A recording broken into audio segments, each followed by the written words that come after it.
ಈ ಭಾರತೀಯ ಸಾಂಸ್ಕೃತಿಕ ಉತ್ಸವಗಳನ್ನು ನಡೆಸೋದು ಏನು ಲಾಭ ಐತೆ ಇದರಿಂದ? ನೀವು ನೋಡ್ರಿ, ಹೊಟ್ಟೆ ಹಸಿತಂದ್ರೆ ನಿಮಗೆ ಎಲ್ಲಿ ಬೇಕಲ್ಲಿ ದಾಬಾ ಸಿಗ್ತಾವ, ಎಲ್ಲಿ ಬೇಕಲ್ಲಿ ಹೋಟೆಲ್ ಸಿಗ್ತಾವ.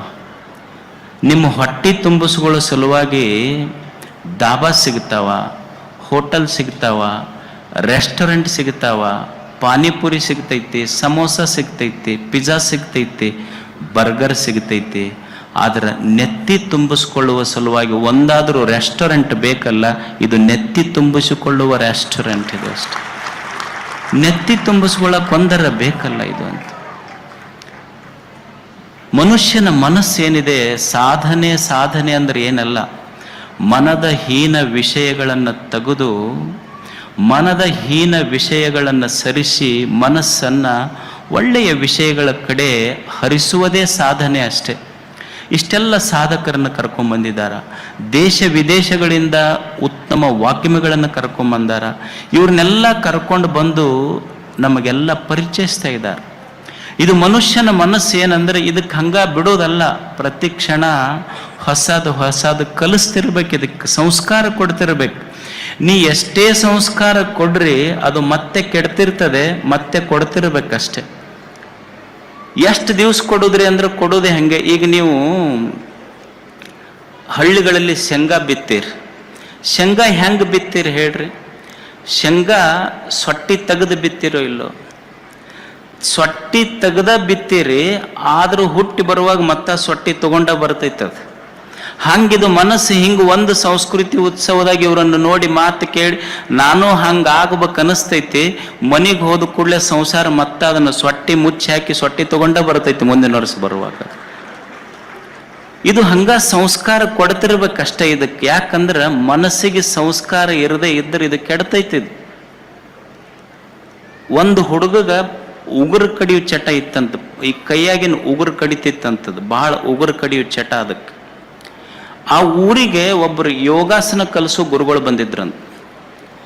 ಯೋಗಾಸನ ಕಲಿಸೋ ಗುರುಗಳು ಬಂದಿದ್ರಲ್ಲ, ಅವ್ರವ್ವ ಆ ಹುಡುಗನ ಕರ್ಕೊಂಡು ಆ ಯೋಗಾಸನ ಕಲಿಸೋ ಗುರುಗಳ ಹತ್ರ ಬಂದ್ಲಂತ. ಏನ್ರಿ, ನಮ್ಮ ಹುಡುಗ ಬರೇ ಕೈಯಾಗಿನ ಉಗುರು ಕಡಿಯೋ ಚಟ ಬಿದ್ದೈತಿ. ಅವ್ರು ಯೋಗಾಸನ ಕಲಿಸೋ ಗುರುಗಳು ಅಂದ್ರೆ ಇದೆಷ್ಟ್ರ ಕೆಲಸ ಬಾ, ನಾ ಸೀದಾ ಮಾಡ್ತೀನಿ ಅವನಿಗೆಲ್ಲ ಯೋಗಾಸನ ಹಾಕಿದ್ರು, ಕಲಿಸಿದ್ರು. ಒಂದು ವರ್ಷ ಆಯ್ತು. ಮುಂದಿನ ವರ್ಷ ಮತ್ತೆ ಆ ಗುರುಗಳು ಮತ್ತೆ ಯೋಗಾಸನ ಕಲಿಸ್ಲಿಕ್ಕೆ ಆ ಊರಿಗೆ ಬಂದಿದ್ರು. ಅವರೂ ಭೇಟಿ ಆದ್ಲಿ. ಹೆಂಗದನವ ನಿನ್ನ ಮಗ ಅಂತ ಕೇಳಿದ್ರು. ಅವಾಗ ಅವ್ರವ್ ಹೇಳ್ದಂತ, ಯಪ್ಪ ಮೊದಲ ಚಲೋ ಇತ್ತಿದೆ, ಈಗ ಭಾಳ ಕೆಟ್ಟೈತೆ ಅಂದ್ಲಕ್ಕಿ. ಅವಾಗ ಅವ್ರ ಗುರುಗಳು ಅಂದ್ರೆ ಏನಾಗೈತಿ?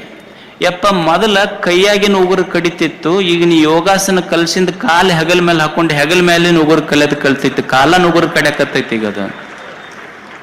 ಅಂದ್ರೆ ಮನಸ್ಸು ಇದು ಸಂಸ್ಕಾರ, ಇದು ಅಷ್ಟೇ ಬಿಡುವುದಿಲ್ಲ. ಎಷ್ಟು ದಿವಸ ಮಾಡ್ಬೇಕ್ರಿ ಅಂದ್ರೆ ಹಂಗ ಮಾಡ್ತಾ ಹೋಗೋದು. ಇದಕ್ಕೆ ಕೊನೆ ಇಲ್ಲ. ಸ್ಟಿಲ್ ಯುವರ್ ಲಾಸ್ಟ್ ಬ್ರೆತ್, ಕೊನೆಯ ಉಸಿರಿರುವವರೆಗೆ ಹೋಗೋದು ಅಷ್ಟೇ. ಮಾಡ್ತಾ ಹೋಗೋದು. ಈಗ ನೀವು ಮನ್ಯಾಗ ತಾಯಂದ್ರೆ ಇರ್ತೀರಿ, ಈಗ ಖಾರಬೇಳಿ ಮಾಡ್ತೀರಿ, ಸಾಂಬಾರು ಮಾಡ್ತೀರಿ. ಸಾಂಬಾರು ಮಾಡೋ ಬಗಣಿಯೊಳಗೆ ತಪ್ಪಿ ಚಹಾ ಮಾಡಿದ್ರಿ ಅಂದ್ರೆ ಹೆಂಗಿರ್ತೈತೆ ಅದು? ಖಾರ ಇರ್ತೈತೆ ಇಲ್ಲೋ? ಮತ್ತು ಖಾರ ಹೋಗ್ಬೇಕಾದ್ರೆ ಏನು ಮಾಡ್ಬೇಕು? ಏನೂ ಮಾಡೋದಿಲ್ಲ ಅದಕ್ಕೆ. ಆ ಸಾಂಬಾರಿನ ಬೊಗಣಿಯೊಳಗೆ ಚಹಾ ಮಾಡ್ಕೊಂತ ಹೋಗೋದು, ಒಂದು ದಿವಸ ತಾನ ಸಿಹಿ ಹತ್ತೈತದು. ಹಂಗಿದು ಮನಸ್ಸಂದ್ರೆ ಇದು ಒಂಥರ ಖಾರಬೇಳಿ ಬೊಗೋಣಿ ಇದ್ದಂಗಿದು, ಸಾಂಬಾರಿನ ಬೊಗೋಣಿ ಇದ್ದಂಗಿದು. ಖಾರ ಇರ್ತೈತಿ. ಯಾವಾಗ ಹೋಗ್ತೈತಿ ಅಂದ್ರೆ ದಿವಸ ಚಹಾ ಮಾಡ್ಕೊಂತ ಹೋಗೋದು. ಭಾರತೀಯ ಸಂಸ್ಕೃತಿಯ ಉತ್ಸವಗಳ ಇಂಥ ಒಂದು ಮಾಧುರ್ಯ, ಸಿಹಿ ಈ ಮನಸ್ಸಿನೊಳಗೆ ಹಾಕೋಂತ ಹೋಗೋದು. ಒಂದು ದಿವಸ ತಾನ ಖಾರ ಹೋಗುತ್ತೆ, ಕೆಟ್ಟ ವಾಸನೆಗಳನ್ನು ಬಿಡುತ್ತೈತಿದು ಅಷ್ಟೇ. ಇದನ್ನು ಕಲಿಸುವುದು ಮನಸ್ಸಿಗೆ. ಅದನ್ನು ಕಲಿಸುವುದಕ್ಕೋಸ್ಕರನೇ ಇದೊಂದು ಭಾರತೀಯ ಸಾಂಸ್ಕೃತಿಯ ಉತ್ಸವ. ಇಲ್ಲಿ ಈ ಸಂಸ್ಕೃತಿ ಉತ್ಸವದ ಟ್ಯಾಗ್ಲೈನ್ ಏನು ಅಂದ್ರೆ, ಪ್ರಕೃತಿಯಿಂದ ಸಂಸ್ಕೃತಿ ಎಡೆಗೆ ಅಂತ. ಪಾಟೀಲ್ಜಿಯವರು ಕೊಟ್ಟ ಟ್ಯಾಗ್ಲೈನ್ ಏನು ಅಂದ್ರೆ, ಪ್ರಕೃತಿಯಿಂದ ಸಂಸ್ಕೃತಿ ಎಡೆಗೆ. ಸಂಸ್ಕೃತಿ ಮತ್ತು ಪ್ರಕೃತಿ ಇವೆರಡೂ ಬೇರೆ ಬೇರೆ ಅಲ್ಲ. ಸಂಸ್ಕೃತಿ ಅಂದ್ರ ಸಮ್ಯಕ್ ಕರೋತಿ ಇತಿ ಸಂಸ್ಕೃತಿ, ಸಂಸ್ಕರೋತಿ ಇತಿ ಸಂಸ್ಕೃತಿ. ಸಂಸ್ಕೃತಿ ಅಂದ್ರೆ ಚೆನ್ನಾಗಿ ಮಾಡಲ್ಪಟ್ಟದ್ದು, ಚೆನ್ನಾಗಿ ಸಂಸ್ಕರಿಸಲ್ಪಟ್ಟದ್ದು ಸಂಸ್ಕೃತಿ. ಪ್ರಕೃತಿ ಅಂದ್ರೆ ಏನು? ಪ್ರಕೃತಿ ಅಂದ್ರೆ ಯಾವುದು ಪಂಚ ಮಹಾಭೂತಗಳಿಂದ ನಿರ್ಮಾಣವಾಗಿದೆಯೋ ಅದು ಪ್ರಕೃತಿ. ಪೃಥ್ವಿ, ಅಪ್ಪು, ತೇಜ, ವಾಯು, ಆಕಾಶ, ಮಣ್ಣು, ನೀರು, ಬೆಂಕಿ, ಗಾಳಿ, ಈ ಬಯಲು, ಇದರಿಂದ ಯಾವುದು ನಿರ್ಮಾಣವಾಗಿದೆಯೋ ಇದು ಪ್ರಕೃತಿ. ಸಂಸ್ಕೃತಿ, ಪ್ರಕೃತಿ ಮತ್ತು ಸಂಸ್ಕೃತಿ ಅವರು ಇಟ್ಟ ಟ್ಯಾಗ್ಲೈನ್ ಏನು ಅಂದ್ರೆ ಪ್ರಕೃತಿಯಿಂದ ಸಂಸ್ಕೃತಿಯ ಕಡೆಗೆ ಅಂತ. ನಾವೆಲ್ಲ ಈ ಪ್ರಕೃತಿಯೊಂದಿಗೆ ಬದುಕ್ತಾ ಇದ್ದೀವಲ್ಲ, ಸಂಸ್ಕೃತಿ ಯಾವಾಗ ನಮ್ಮ ಎದೆಯಲ್ಲಿ ಬರ್ತೈತಿ ಅಂದ್ರೆ ನಾವಿರುವ ಈ ಮಣ್ಣು, ನೀರು, ಗಾಳಿ, ಬೆಂಕಿ, ಬೆಳಕು, ಈ ಬಯಲೇನಿದೆ, ಈ ಪ್ರಕೃತಿ ಇದು ಬರೀ ಪ್ರಕೃತಿ ಅಲ್ಲ. ಈ ಪ್ರಕೃತಿ ಇದು ಪರಮಾತ್ಮನ ಪ್ರತಿಕೃತಿ ಅಂತ ನನ್ನ ಎದೆಯೊಳಗೆ ನಿಚ್ಚಲಾತು ಅಂದ್ರೆ ಅದು ನಿಜವಾದ ಸಂಸ್ಕೃತಿ ಅಷ್ಟೆ. ಇದು ಪರಮಾತ್ಮನ ಪ್ರತಿಕೃತಿ. ಇದನ್ನು ಕೆಡಿಸದಂತೆ ಬದುಕುವುದೇ ನಿಜವಾದ ಸಂಸ್ಕೃತಿ.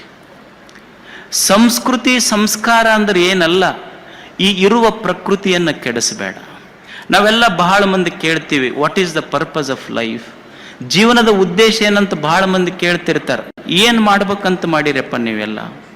ನಿನ್ನ ಕಡೆಯಿಂದ ಏನು ಮಾಡಲಿಕ್ಕೆ ಸಾಧ್ಯ ಇದೆ? ಒಬ್ಬ ಮನುಷ್ಯ ಏನು ಮಾಡಬಲ್ಲ? ಏನು ಹಿಮಾಲಯವನ್ನು ನಿರ್ಮಿಸಬಲ್ಲನೆ? ಗಂಗೆಯನ್ನು ನಿರ್ಮಿಸಬಲ್ಲನೆ? ಸಹ್ಯಾದ್ರಿಯನ್ನು ನಿರ್ಮಿಸಬಲ್ಲನೆ? ಮಣ್ಣು ನಿರ್ಮಿಸಬಲ್ಲನೆ? ಸೂರ್ಯನನ್ನು ನಿರ್ಮಿಸಬಲ್ಲನೆ? ಹರಿವ ಗಾಳಿಯನ್ನು ನಿರ್ಮಿಸಬಲ್ಲನೆ? ಮನುಷ್ಯನಿಂದ ಏನೂ ಮಾಡಲಿಕ್ಕೆ ಸಾಧ್ಯ ಇಲ್ಲ. ಅವ ಏನೂ ಮಾಡಲಿಕ್ಕೂ ಆಗೋದಿಲ್ಲ. ಅವ ಏನು ಮಾಡಬಹುದು? ಮನುಷ್ಯನ ಬದುಕಿನ ನಿಜವಾದ ಉದ್ದೇಶ ಅಂದ್ರೆ ಇವು ಏನೂ ನಿರ್ಮಾಣ ಮಾಡಲಿಕ್ಕಾಗೋದಿಲ್ಲ. ಇವನ್ನೆಲ್ಲ ದೇವರು ಮಾಡಿಟ್ಟಾನ. ದೇವರು ಮಾಡಿಟ್ಟಿದ್ದನ್ನು ನೀನು ಕೆಡಿಸದಂತೆ ಬದುಕುದಿ ಅಂದ್ರೆ ಇದೇ ನಿಜವಾದ ಸಂಸ್ಕೃತಿ. ಇದು ಜೀವನದ ಉದ್ದೇಶ. Don't destroy what has been created by the creator. ಏನು ದೇವರು ನಿರ್ಮಾಣ ಮಾಡಿಟ್ಟಾನಲ್ಲ, ಯು ಡೋಂಟ್ ಡೆಸ್ಟ್ರಾಯ್ ಇಟ್. ಇದನ್ನು ಕೆಡಿಸಬೇಡ, ಇದನ್ನಷ್ಟೇ. ಇದು ನಿಜವಾದ ಸಂಸ್ಕೃತಿ. ಪ್ರಕೃತಿಯನ್ನು ಬಿಟ್ಟು ದೇವರದಾರೇನು? ಈ ನಿಸರ್ಗವನ್ನು ಬಿಟ್ಟು ದೇವರದಾರೇನು? ನಿಸರ್ಗವೇ ದೇವರು, ನಿಸರ್ಗ ದೇವರಂತ ಆರಾಧಿಸುವುದೇ ನಿಜವಾದ ಸಂಸ್ಕೃತಿ. ಈ ನೆಲದ ಋಷಿ, ಈ ನೆಲದ ಕವಿ, ಈ ನೆಲದ ಅನುಭಾವಿ ಅಲ್ಲಮನ ಮಾತೆಷ್ಟು ಅದ್ಭುತ.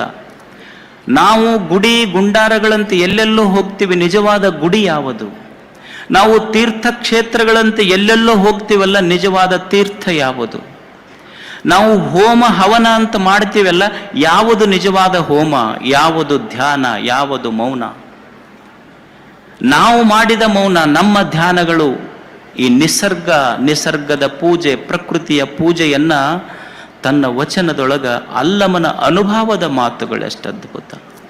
ಈ ಪ್ರಕೃತಿಯನ್ನ ಆರಾಧಿಸುವುದೇ, ಈ ಪ್ರಕೃತಿಯನ್ನ ಪೂಜಿಸುವುದೇ ನಿಜವಾದ ಸಂಸ್ಕೃತಿ ಅನ್ನುವುದನ್ನ ಅಲ್ಲಮ ತನ್ನ ಅನುಭವದ ನುಡಿಗಳಲ್ಲಿ ನಮ್ಮೆಲ್ಲರಿಗೆ ಮೆಲುಕು ಹಾಕ್ತಾನೆ. ಪೃಥ್ವಿಯ ನತಿಗಳೆದು ತೀರ್ಥಯಾತ್ರೆಗಳಿಲ್ಲ. ಪೃಥ್ವಿಯ ನತಿಗಳೆದು ಸ್ಥಾವರಗಳಿಲ್ಲ. ಅಪ್ಪುವ ನತಿಗಳೆದು ತೀರ್ಥಯಾತ್ರೆಗಳಿಲ್ಲ. ಅಗ್ನಿಯ ನತಿಗಳೆದು ಹೋಮ ಸಮಾಧಿಗಳಿಲ್ಲ. ವಾಯುವ ನತಿಗಳಿದು ನೇಮ ನಿತ್ಯಗಳಿಲ್ಲ. ಆಕಾಶವ ನತಿಗಳಿದ ಧ್ಯಾನ ಮೌನಗಳಿಲ್ಲ. ಗುಹೇಶ್ವರ ತಾನೆಂದರಿದವಂಗೆ ಇನ್ನಾವಂಗವೂ ಇಲ್ಲ. ಅವ ಅಂತಾನೆ, ಗುಡಿ ಗುಂಡಾರ ದೇವರು ಎಲ್ಲಿ ಹೊರಗಿಲ್ಲೋ, ನಮಗ ಅನ್ನ ಕೊಟ್ಟ ಭೂಮಿ ತಾಯಿ ಅದಳಲ್ಲ, ಈಕೆ ನಿಜವಾದ ದೇವತೆ. ಇದು ಆರಾಧಿಸು, ಇದಕ್ಕಿಂತ ದೊಡ್ಡ ದೇವರು ಎಲ್ಲಿದೆ ನಿನಗೆ? ನೀನು ಕಟ್ಟಿದ ಗುಡಿ ಗುಂಡಾರಗಳಿಗೆ ಆಶ್ರಯ ಕೊಟ್ಟಿದ್ದು ಭೂಮಿಯಲ್ಲೇನು? ಭೂಮಿ ತಾಯಿ ಇರದೇ ಇದ್ರೆ ನೀನು ಎಲ್ಲಿ ಆಕಾಶ ಗುಡಿ ಕಟ್ಟಲಿಕ್ಕೆ ಸಾಧ್ಯ ಇತ್ತೇನು ಹೇಳಿ? ಏನು ಅದ್ಭುತವಾದ ಭೂಮಿ ಇದು! ಈ ಭೂಮಿಯಲ್ಲಿ ಎಂಥ ಸತ್ವ ಇದೆ! ಈ ಭೂಮಿಯನ್ನು ಆರಾಧಿಸುವುದು ಸಂಸ್ಕೃತಿ. ನೀವು ನೋಡಿ, ಎಲ್ಲವೂ ಮಣ್ಣು ಇರದೇ ಇದ್ರೆ ಏನಾದರೂ ಬರಲಿಕ್ಕೆ ಸಾಧ್ಯ ಇತ್ತೇನು ಹೇಳಿ? ಮಣ್ಣಿನಿಂದ ಎಲ್ಲವೂ ಬಂದಿದೆ.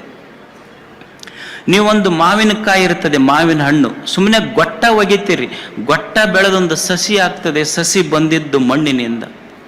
ಆ ಸಸಿ ಒಂದ್ ದಿವಸ ಮರ ಆಗ್ತದೆ, ಮರ ಬಂದಿದ್ದು ಮಣ್ಣಿನಿಂದ. ಆ ಮರ ಒಂದ್ ದಿವಸ ಹೂವು ಕೊಡ್ತದೆ, ಹೂವು ಬಂದಿದ್ದು ಮಣ್ಣಿನಿಂದ. ಅದು ಒಂದು ದಿವಸ ಹಣ್ಣು ಕೊಡ್ತದೆ, ಹಣ್ಣು ಬಂದಿದ್ದು ಇದೇ ಮಣ್ಣಿನಿಂದ. ಅಂದ್ರೆ ಸಸಿಯೂ ಮಣ್ಣೆ, ಮರವು ಮಣ್ಣೆ, ಹೂವು ಸಹಿತ ಮಣ್ಣೆ, ಹಣ್ಣು ಸಹಿತ ಮಣ್ಣೆ. ಹಣ್ಣು ತಿಂದ್ರೆ ಮಣ್ಣು ತಿಂದಂಗೆ ಆಗೋದಿಲ್ಲ, ಮಣ್ಣು ಬಿಟ್ಟರೆ ಹಣ್ಣೇ ಬರುವುದಿಲ್ಲಲ್ಲ. ಇಂಥ ಭೂಮಿ ಆರಾಧಿಸುವುದನ್ನು ಬಿಟ್ಟರೆ ಇನ್ಯಾವುದು ದೇವರಾಗಲಿಕ್ಕೆ ಸಾಧ್ಯ? ಇದು ಭೂಮಿ ದೇವರು. ನಾವು ಆ ತೀರ್ಥಗಳು ಈ ತೀರ್ಥಗಳಂತ ಹೋಗ್ತೀವಲ್ಲ, ಅವು ತೀರ್ಥಗಳ ಅಲ್ಲಂತಲ್ಲ.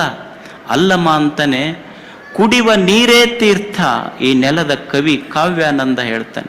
ಬರೇ ಹೊರಗಿರೋ ಅಷ್ಟೇ ತೀರ್ಥಗಳಂತ ತಿಳ್ಕೋಬೇಡೋ. ಈ ಪ್ರಕೃತಿ ನಿನ್ನ ಕಣ್ಣೆದುರಿಗಿರುವ ನೀರು, ಕುಡಿಯುವ ನೀರೇ ತೀರ್ಥ, ತಿನ್ನುವ ರೊಟ್ಟಿ ಶಿವನ ಪ್ರಸಾದವು, ಶ್ರಮದ ಬೆವರೇ ಸ್ನಾನ ದುಡಿತದ ಹಾಡೆ ಮಂತ್ರ ನಿನಾದವು. ತೀರ್ಥ ತೀರ್ಥ ಅಂತಂದ್ರೆ ಎಲ್ಲೋ ಒಂದು ಕಡೆ ಕೃಷ್ಣೆ, ಒಂದು ಮಲಪ್ರಭೆ, ಎರಡು ಕೂಡುವ ಸ್ಥಳ ಅಷ್ಟೇ ಅದು ತೀರ್ಥ. ಕೂಡಲ ಸಂಗಮ ಆಗಲಿಕ್ಕೆ ಸಾಧ್ಯ ಇಲ್ಲ.